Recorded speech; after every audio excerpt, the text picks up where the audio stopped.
Pro. Pro. Pro. Pro. Belief is the enemy of knowing. Pro. All right, man. Welcome to Crow 777 Radio. This is hour one of episode 634. Jason Lingren is with me, and we are joined for the first time by Caleb and Kaylee. I don't know how much I want to describe up front. This is a natural birth story, which in my view is the biggest gift you could possibly give a new life coming into this realm by a million miles. It's a big deal, which is why I cover it. If more people did this, we would be well on our way to a better world. Anyhow, welcome, Jason. And a hot and humid Louisiana good morning. Not so much here. It is humid, though. I'm still waiting for the sun, unfortunately. But here we go. Welcome, Caleb and Kaylee. Hey. Hi, how are you? Thanks for having us. It's good to meet you guys. Let me preface. You've had your first child now with a natural birth. Yeah, that's correct. He's our first. Okay, let's start from the beginning. How did you guys meet? Yeah, I worked at the local town square at one of the local shops, and Kaylee'd come in, and we met the old-fashioned way. Just saw each other for the first time, and it's kind of one of those things you always hear, not really love at first sight, but you see someone and you're like, whoa. Completely drawn to each other. And I was 15 and he was 16. Wow. Did you guys school together or anything like that? We did not, actually. Yeah, I was homeschooled and I went to public school. Yeah. So at 15 and 16, so Caleb, I'm guessing you're just getting ready to drive. Yeah, I was driving at that point. Yeah, I got my license right at 16. And so did you date for some period of time? Oh, yeah. Yeah, we met in 2011 and then dated till 2016 when we got married. Mm-hmm. Wow. Anything you want to ask before I move forward, Jason? What prompted the idea to get married? I mean, honestly, we've always talked about this now. Like if we had met earlier in life, like out of high school and everything, we probably would have been married within a year. Yeah, if we had met in the last couple of years, we probably would have been married right away. How did your parents feel about the whole thing? They loved it. They liked us for each other, so it worked out good. Yeah, we had found out shortly after we met that our families had actually already known each other for a very long time. Our grandfathers were really good friends. Yeah, it was a wild, like right after we had met, I think it was a month before we had met, my grandpa had just passed away. And she was telling her family about it. And they're like, oh, what was his name? And it turned out her grandpa and my grandpa were best friends for a long time. And they'd been out of touch for years. Wow. So it's like, oh, we know them. Actually, grandpa's been best friends with him for a very long time. It sounds to me like your families must be cosmically intertwined, if you see what I'm implying. Oh, yeah, we definitely feel that. So along the way, you guys bump into us. How long ago did you bump into Crow 777 Radio? I want to say it was late 22 or early 23. I know y'all had just covered coffee enemas, and that was like the recent episode that had come out. But it was one of the later ones where y'all were doing like a Q&A on it. But I'd come across y'all on like a social media clip, and I just remember listening to you, Crow, and I was like, man, I always did a ton of research on my own on a lot of these topics. I was like, this guy knows what he's talking about. These like line up with the research that I've done. So I think I'd also come across you on a tinfoil hat episode, and I was like, I just love the way you speak and how genuine you are. So found the show right away and subscribed, and I was like, this is a wealth of knowledge. Yep. I wish I had found you sooner so I could have supported you sooner. Well, thank you for all of that. I've got to ask, Caleb, what are your favorite episodes? And then Kaylee, what are your favorite episodes? Yeah, mine by far have to be the law series. I studied a lot of law stuff on my own.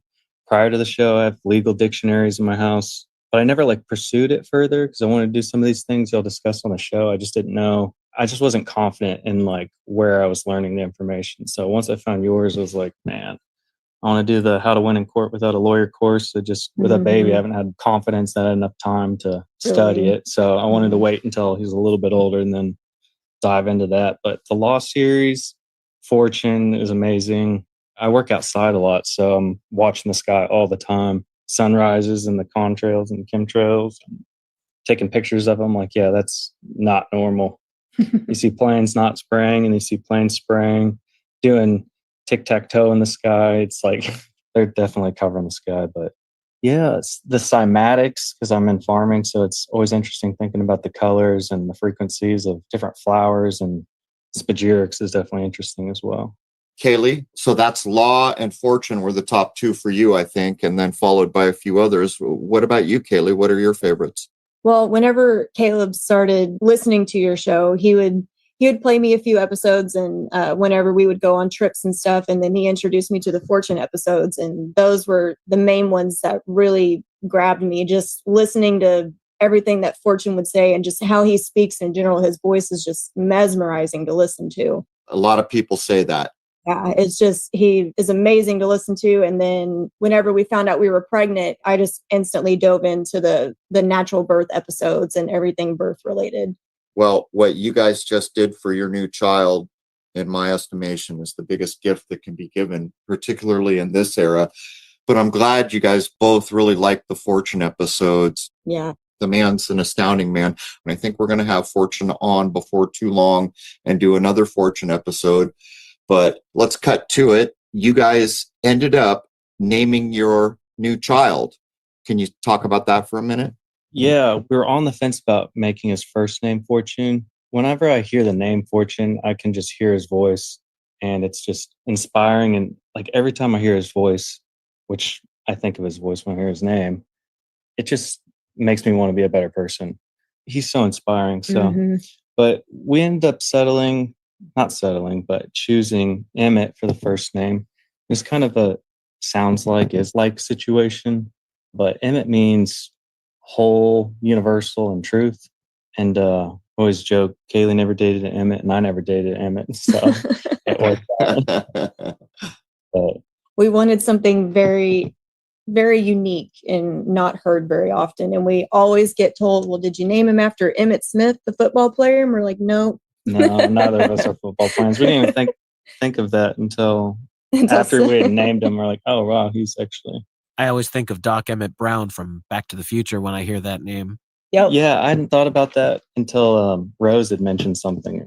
So we have a poem for you about that. Some names are chosen. Some names arrive like signals sent from the soul to survive. To emit is to give, to grow, to be seen, and fortune's the thread that runs through the dream. So turn up your hearts, tune into the sound. The man behind the name is now around. They seek me here, they seek me there. The whole world seeks me everywhere. Is he in heaven or some other plane? The elusive Marquis of Saint Germain. And here he is. Caleb and Kaylee, we thought it only appropriate that you meet Fortune de Saint Germain. Oh, wow. From the golden castle at the end of the world where the rainbow begins, I am here for you. Wow. Oh my goodness. It's an absolute pleasure to meet you, Fortune. Well, thank you for the honor, and just a little something for you. For the Hebrew Emmet, Aleph Mem Tov, it has the Alpha and the Omega in it. So Aleph is the Alpha, Tov is the Hebrew Omega, and the M in the middle. It's three letters that make one word. The M in the middle is the middle of the Hebrew alphabet. So you have beginning, middle, and end in the name that you gave him. Oh, wow. Wow. You gotta love Fortune. Oh, You yeah. gotta love Fortune. So were you able to hear everything leading in, Fortune? Sure. Thank you for the honor. That was, I heard about this on, I think it was Monday or Tuesday. Monday, I think, and it was a great honor. So that touched my heart greatly. Thank you both very much. Oh, you're very welcome. Of course. Honors all ours. It's a pleasure to meet you. It's amazing. Is there anything you guys would like to ask Fortune while we have him here? You caught us off guard. That was kind of the plan. Really? I was saying we're over here speechless right now. Oh, man. I've had 1,000 questions and none of them come to mind. I'm speechless. Well, remember, we're all alchemists, all of us. So we're all alchemists and alchemists in training. So I want you to remember that. Just a little message. As we were speaking, I did some work on your son, So he will be protected all of his life from all negativity, past, present, and future. Oh, thank you. That's amazing. I don't know if you agree with me, Fortune. Fortune's also a doctor, if you guys don't know, but he was trained as a real doctor holistically. He cured me of things that weren't supposed to be curable. But Fortune, do you agree that the highest gift you could possibly give a new life coming into this realm now is a natural birth? Sure. And just to bring a life into this world at this difficult time. And on top of that, it's a soul that is yours to care for, that is given from the divine. So it's, it's on loan from God, as they say. Like Rush Limbaugh used to say, talent on loan from God. This is a soul that is given to you to care for, on loan from God. Did you hear the explanation about the cosmic connection between their families all the way to grandfather? Sure. What do you make of that? Well, we've done this in the episodes before. So many people that love to study esotericism and mysticism are looking for things in very complex ways when the answer is in front of us all along. So we're all brought together to share and care, and we are prepared by prior generations to live in this one. So the people that knew each other were the people in many ways that allowed you and brought you to come together for a future generation and future good to be worked. I hear the little voice now. How old is Emmitt? Emmitt Fortune, I should say. He's 10 months and almost 3 weeks. 10 months, 3 weeks. Coming up on 11 months. And do you guys notice anything amazing having given the purity of a natural birth compared to other children you might see? Oh, yeah. He amazes us every day. Yeah, like in the first couple months, we'd constantly just look at each other and be like, how did we get so lucky? This is amazing. A couple of weeks ago, he just started walking. So he's just over 10 months and he's walking now. But very alert, amazing. Jibber jabbers all day long if he doesn't have a pacifier in. But It definitely helps to do things right from the beginning, and now you're seeing the benefits of that already. Yes, Oh, definitely. definitely. We always got compliments on him of how well behaved he was, and just like you said, just alert, looking everywhere, always happy. happy. Friends say they've never seen him cry, and they're like, that baby never cries. That's the most amazing. And they're like, I still tell all my friends about how amazing that baby is, or Emmitt is. It's a huge blessing. We wouldn't have changed how we did it at all. Fortune could probably tell us about a time when that was more normal. Yeah, I can imagine. Well, natural births were what was done forever up until very recently. Yeah. Very recently, the last 100 years or so is just a blink of the eye. Think of all the times that's the only way it was. The midwife or somebody in your house, a doctor giving birth to your child is a very, very recent invention. Right. Fortune, do you recall any of the things that went on back before the Rockefellerization of our medical system about birthing that even is forgotten in the natural birthing now, if you know where I'm going? That is very, very interesting. There are many things. There is the placenta, the umbilical cord, but you're an expert on that one, young Crow. Why don't you tell them about not cutting the umbilical cord? Okay, and that's one of the things I was thinking about when I asked you the question, because I thought you might be able to remember what some of the people did. But one of the things that we've covered quite a bit in the natural childbirth is the current medical system tries to cut that umbilical cord as quickly as they can. We've interviewed a number of people who knew better and waited for the placenta and the umbilicus to quit moving, pumping. And in doing that, all those good things from the mother are being delivered to the newborn. And so in most hospital situations, the people we've interviewed, it's like the first thing that gets done. But what's more is they then take, I guess, what's rudely called the afterbirth, basically the placenta, the umbilicus, and sometimes a caul, the veil that might be over the baby's face, and they create a new identity with that, and they do other things. They take it away.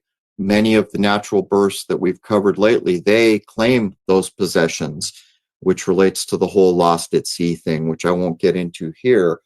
But Fortune, do you know, I mean, maybe even culturally, do you recall what was done with the umbilicus and the placenta? I think there's actually a relation, believe it or not, to the birthday cake there. Well, actually, it's funny you say that. In German, it's called the Mutterkuchen, the mother cake, or the afterbirth. In many, they use both words. But many animals would eat the placenta after they have the child.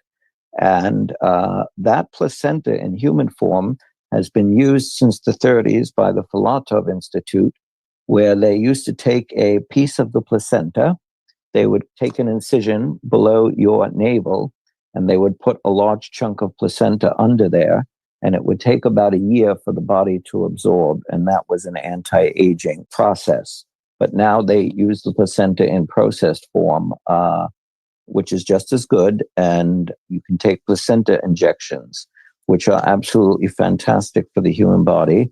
And they come from Switzerland. You can order them from the Filatov Institute itself. Dr. Filatov was the one who, the Russian Dr. Filatov in Odessa, he was the one who started that process. So anything to do with nature and sticking to basics is the best we can do. And remember, everything is retrievable. So let these people in hospitals and government and doctors who don't want to know make up their own rules, because they are the ones who are making up fantasy and myth. You, as a human soul, come with all of the rights and guarantees of the universe. So no one is above or below you. They can make up whatever rules they want in the Vatican about who belongs to who owns who, your birth certificate, whether you're chattel or not. These are just silly things that are ritual magic, and they only work if you believe them. Hear, hear. Amazing. So, Jason, I also recall the Bach saga. Now, do you recall? You tend to remember better than I do, but in the Bach saga, I believe there was a relationship to taking those items at the birth and putting them under, I think it was specifically an ash tree. Do you recall? Yes, I'm trying to remember if it was an ash or an oak. Episode 191. And it was also, there was something with the scrotal sac of a bull. I think that might have been for the death and the ashes, which is also deposited under the family. Pretty sure it was an ash tree. Fortune, is there an alchemical significance to it being under an ash tree?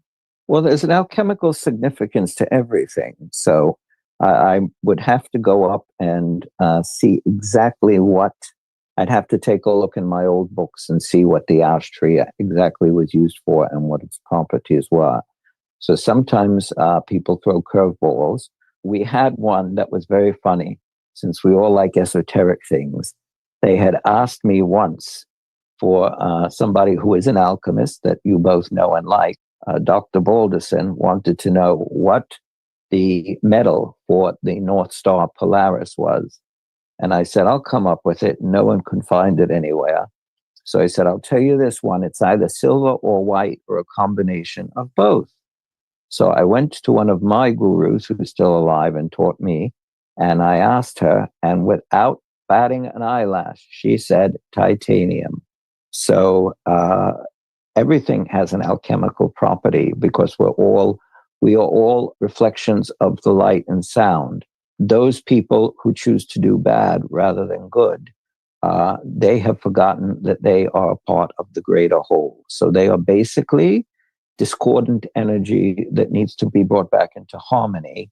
And any of these myths or falsehoods that they make up about themselves and their power are just false in itself. And they get their power from other people believing in them.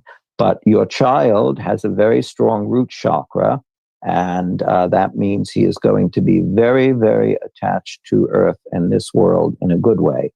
So if you look at many of the gurus in the East, whether they're Buddhist or Hindu, you look at their heart chakra and above, and that's where they become expansive, and they pay less attention to the chakras below the heart. But for a person or any of us to love Earth and prosper on Earth, the root chakra, which is red, that's your female connection to God through the earth. And your crown is your male connection to God through the sky, and they meet in your heart. So your child is going to have a very, very strong connection to Earth and this world in his future mission here. The color of the crown chakra, that's the color that was associated with the original Saint Germain, right? Purple, one of the masters of the violet ray. As you can tell by all the episode images, it's not exact. I'll be very upfront. I came as close as I could with lack of knowledge, but all the episode images reflect the color of that chakra as it relates to the original, well, and Fortune as it relates to the Germain line, Saint Germain line. Well, his crown chakra is also burning, so it's on fire. He's going to also be very, very spiritual. He may throw you both for loops at times as he's growing up with things out of the blue that you never expected. All right, guys. Well, we do have an episode to get through to cover the natural birth. I want to thank you so much for taking time, Fortune, and also for blessing that child. Caleb and Kaylee, is there anything else you'd like to put to Fortune before we carry on? Oh, that's so amazing, and thank you so much for doing that. Well, we'll be in touch. We'll be in touch directly soon, all three of us. And now, with your permission, he can be a member of. You can all be a member of my family. Oh, that's an honor. Well, it's an honor for me. You don't know how it touched me when I heard that at the beginning of the week. True story. You know, that was really, really, very beautiful. Something totally unexpected out of left field. But I will leave you two to your all of you to your great episode, and I look forward to hearing all of it. And we will be speaking soon. all right. Thank you so much, Fortune. All right. Well, there it was. You met the elusive Marquis Fortune de Saint Germain. Yeah, Oh my that's gosh, amazing. that- We're still in shock. I think we're still in shock over here. He is amazing in ways that he never ceases to blow my mind. He requested that I will put you guys in touch with him, and he really doesn't do that. He's off grid. So yeah, when you guys named your child, you made a connection. Oh, Wow. my goodness. It's amazing. Well, thank you for that. Yes, thank you so much for that. All right, Jason, how do we get back on track into the main thrust of this episode? Well, I know you have a big interest in tulips, so why don't we hear about the tulip farming? Yeah, I started working on this tulip farm in Texas 2018, around there. And it was bloom season. I started working with them, and I was a seasonal worker, but by the end of the season, he was like, I have work for you all year. You can work all year. I'm like, that's amazing. I love that. And I've worked ever since. Now I plant, raise, do everything on the farm. I'm the only year-round employee, and the tulip farm, it's a Dutch family that moved here to Texas to start this farm. They're a 5-generation tulip farming family, and they wanted to get to somewhere in the world that was freer than the Netherlands, and the freest place they could think of was Texas. So they had to fly over here.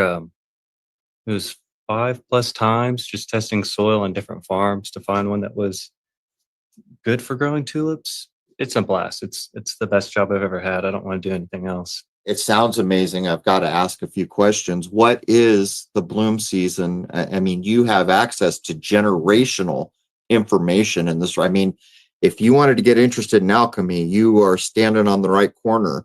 But to get to the point, what is the actual bloom season for tulips, and does it vary?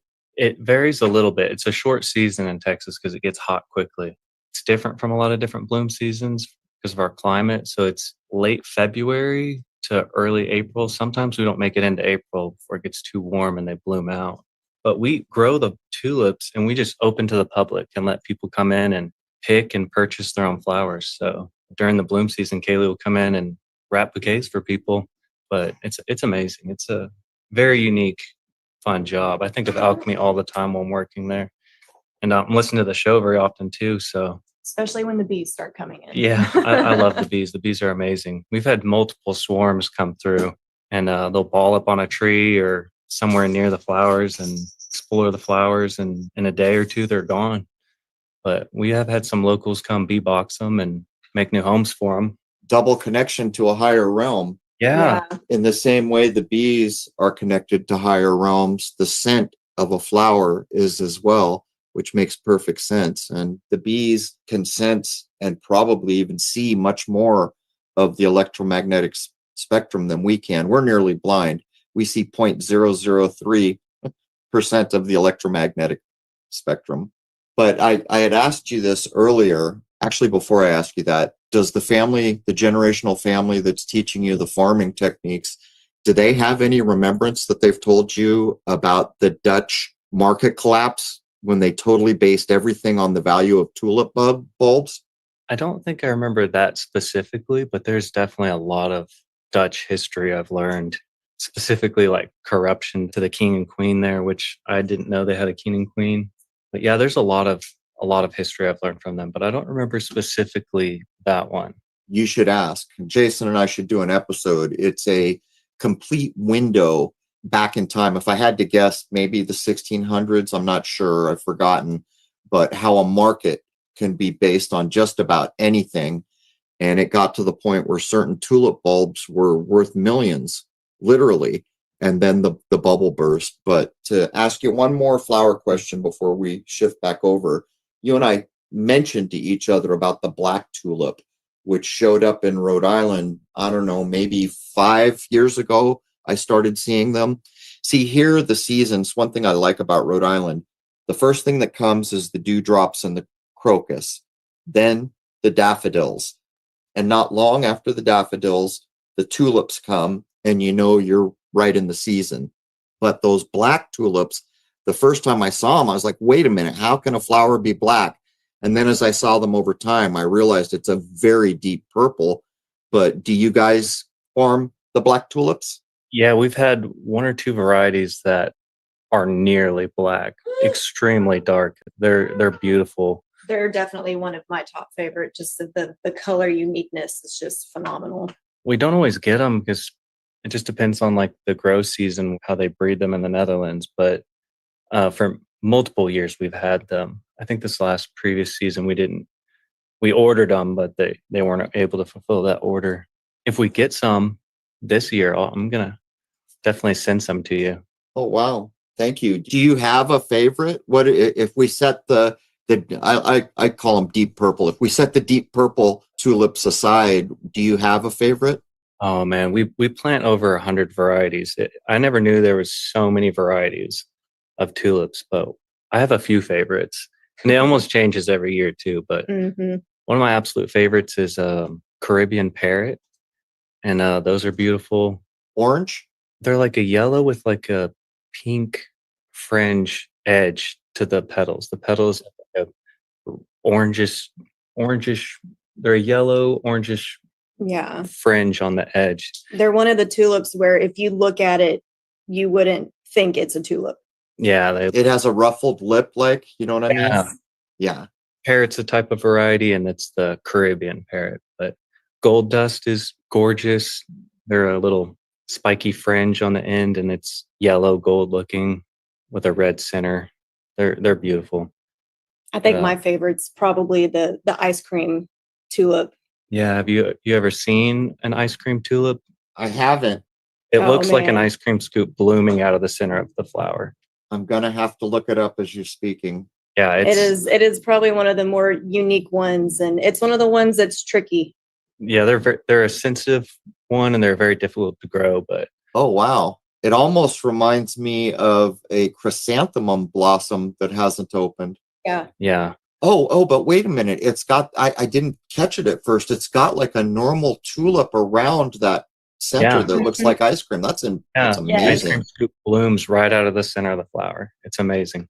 Well, unfortunately, I lived more than 3/4 of my life before I came to comprehend what something as simple as a tulip could teach me, or any flower for that matter. So I'm a little bit envious of what you're doing. It's such an incredible opportunity. Yeah, it's amazing. I love it. All right. Anything, Jason? I'm going to start getting into the birth information for others who may want to learn and go in that direction. Before we leave the discussion on tulips, is this going to be your chosen career path? Is this the direction you want to go? Oh yeah, I have no plans changing career. This is what I want to do. for the rest of my life. Well, it sounds like you might be in the right place, because if that's fifth generation and they picked you and put you on full time, that's promising. But the wealth of knowledge you must have access to from 5 generations is staggering. Yeah. Oh, absolutely. I mean, the moment they moved here, they tracked and recorded every inch of rain they've had since they've been here, which is a little over 10 years. So, I never thought of tracking something as simple as rain, but they could tell you in the last 10 years, every inch of rain that we've received. Are tulips, do they require a lot of water? They require good drainage. I wouldn't say a lot of water, but we're always digging in the beds and checking the moisture in the soil, and we'll water them if they need it, but which they typically do need some rain or water. But I think the only tricky part is whenever they're starting to bloom out of the ground and then we hear of a freeze coming. oh yeah, that gets tricky. But which we have techniques to preserve them for that too. Well, you must have a connection to Michigan. Holland, Michigan is a massive tulip concern. Is there a connection there? There absolutely is, actually. I believe my boss is cousins with that guy. So he knows a lot of the farms that are in the States, and he's related to most of them too, which is amazing. Oh yeah, I'm cousins with that guy. Anytime you bring up something tulip related, yeah, that's my cousin. He's related to a lot of the industry, which is really fascinating. Well, anyone listening has to go to a search engine, look up what's called the black tulip. It's purple. And you've got to look up the ice cream like I did, because that was a mind boggler. It's incredible flower. But look up pictures of Holland, Michigan during the Tulip Festival. I forget, I think they used to actually announce how many millions of tulips are planted there. Yeah, that's amazing. All right, well, you good, Jason? Yeah, let's move forward. Yeah, let's shift in. Why don't you go ahead? Let's lead into to propagating information about the most precious gift you could give a new life in this era. So let's talk about your pregnancy, and then we'll get into the birth story itself. Go ahead and lead us in. So let me help you out. Did you plan your pregnancy? We did not plan it, but we know for sure when we got pregnant. You could say the building materials arrived at the job site. Now, had you already come across the information that we put on Crow 777 radio at the time that you discovered the pregnancy? Yeah, once I found the show, I listened to a lot of the recent episodes, but started from the beginning. So I plowed through the show. I think I'm up in the 500s now, but a lot of the 500s I've already heard because they were coming out. So I'd listen to the current one, and then I'd go back and listen to one or two of the ones from the beginning as I was going through them. So I'd come across some of the birth ones, and we had already talked about and decided if we'd gotten pregnant, we really wanted to do a natural birth.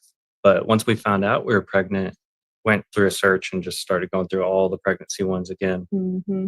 Was there trepidation? Like a lot of folks are so used to, you go to the hospital and everything is taken care of. There's sometimes a little bit of trepidation, because what you're really saying is I'm adult in this world. Well, let's be frank. The mother is saying, I'm going to take on 90% of this. Was there trepidation there, or did you guys just know you were going to do it?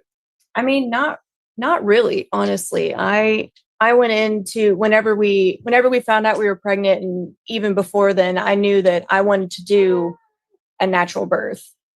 And so then whenever we found out we were pregnant and started really listening to all of the episodes, it just like confirmed my wanting to have a natural birth even more. And I never once had any fear really throughout the pregnancy. I stayed really positive throughout it. Yeah, we wanted to hammer down our birth plan. We used that affidavit for our birth plan, and we just wanted to ensure that we weren't going to be fought on it, which we chose a birth center and a midwife, and that worked really well. They were really respectful of it, and they were also passionate about birth, so they didn't really fight us on going the natural route there. If you don't mind me asking, what part of the country are you in? I mean, you don't have to be specific. I don't mind. We're in Texas.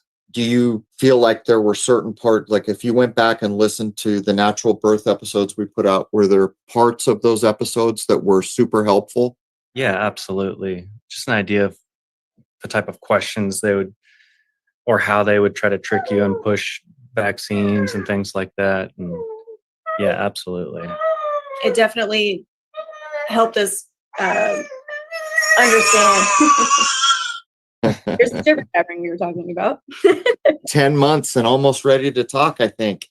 Oh yeah. It definitely helped us confirm that our opinion did matter, and that there are people out there that can respect your decisions and encourage you, you know? Okay, so let's pick up on the nuts and bolts. You guys opted to go with a midwife. What would you put forward for others who are in this situation and wanting to go natural? Was it difficult to get a midwife? Were there things that you think are critical to communicate about that process? I think, yeah, talking about your birth plan and how you want to do it to choose the right midwife is really important. Mm-hmm. Did the affidavit go to the midwife or somewhere else? We had him at a birth center, and they had midwives there, and we gave it to the midwife, and she didn't even really bat an eye. I don't even think she looked over it right away, but yeah, she didn't really have much of a reaction to it, but we were just glad that we at least got it to her. Now, did you have a doula and a midwife? So we did not have a doula. We just had a midwife. I guess you can say Caleb was my doula. Yeah. So you actually gave birth in the birthing center with a midwife? Yes. Yes. And a birth assistant. So kind of like a doula. What does the birth assistant do? The same as a doula would. Same as a doula, really. She was there, you know, just to check on us, check on the baby, and check heart rates and blood pressure. Yeah. So can you walk us through the experience on the day the birth happened, when you're actually down to it and the baby's on the way? Can you just walk us through a little bit of that? Yeah, absolutely. I had woken up around, so he was due on July 21st, and he decided that he wasn't done cooking. So at 5:30 a.m. on July 28th, I started having contractions, and I woke Caleb up, and we contacted the midwife around 6 a.m. and let him know that I was starting to have contractions. And so they're like, okay, well, get to walking. And well, first they're like, you don't need to go back to bed and get some rest. Yeah. Which we didn't do because we were so excited. Yeah, we were so excited. So we didn't take their advice on getting rest until the contractions had picked up, which we really regret because we ended up turned into an exhausting night. But yes. Was the birth on the 28th? That's the day you headed in. Did the birth actually occur on that calendar date? So I started going into labor on the 28th, and he was born at 5:19 a.m. on the 29th. So I was close to 24 hours in labor. Was it very difficult labor? I wouldn't say I wouldn't say it started out. I wouldn't say it started out difficult. I would say things definitely started moving and picking up probably around 9:30, and that's whenever we called the midwife and told him that my contractions were starting to get stronger, and the timing was getting close. So we went up to the birth center, and they checked my blood pressure and heart rate and everything like that, and I was still only 4 centimeters dilated. So they sent us back home, and they're like, try as hard as you can to get any kind of rest. And then I think it was we got back to the house probably around 10, and then about 11:30, my contractions absolutely picked up anywhere from 5 to 3 minutes apart. And so Caleb had called the midwife and told him that my contractions had definitely ramped up. And I just remember her asking me if she was ready to come up here. And I just said yes. And after that phone call, her water broke like right then. So I called him back. Her water broke. We're definitely coming. Are you still at home when the water breaks? Yes. Yeah. So I was at home when my water broke, and then we headed back up there and got settled in and continued to labor there. So that is a long labor. I asked if it was difficult, but clearly just the amount of time was going to be exhausting. So was the midwife with you the whole time? She was there, but she would leave us. She would let us labor in the room. They'd check in every 10, 15 minutes, see how we were doing.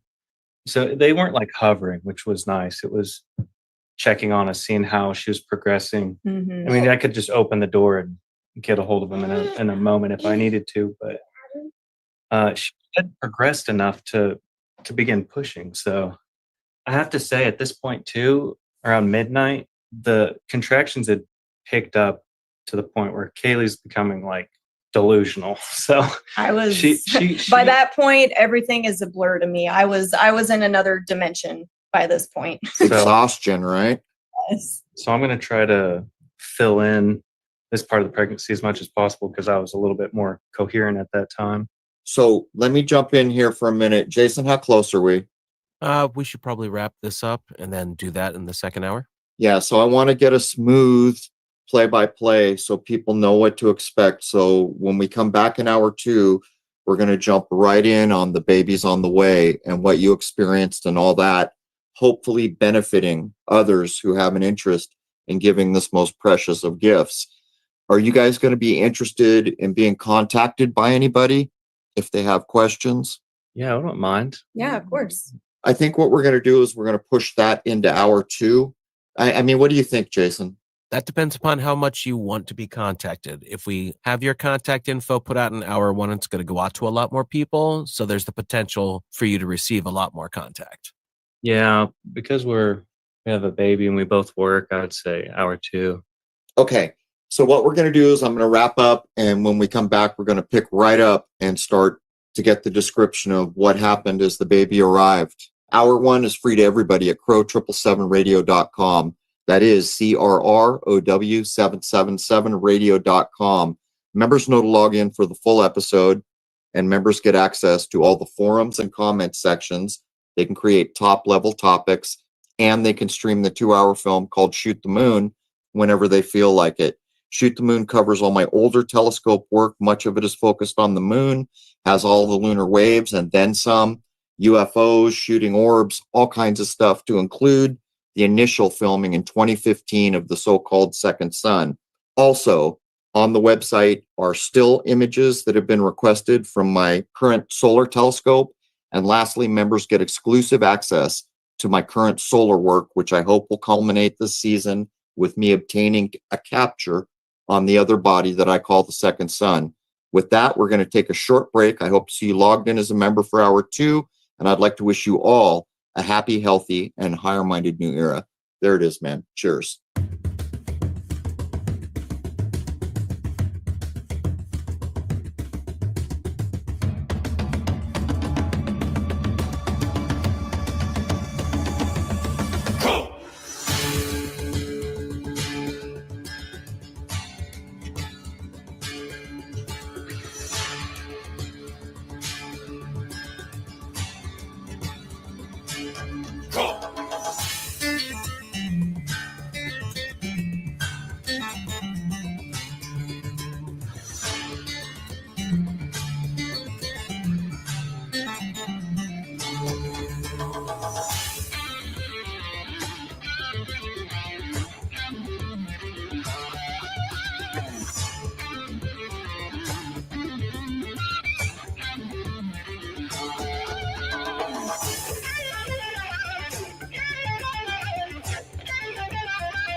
Belief is the enemy of knowing.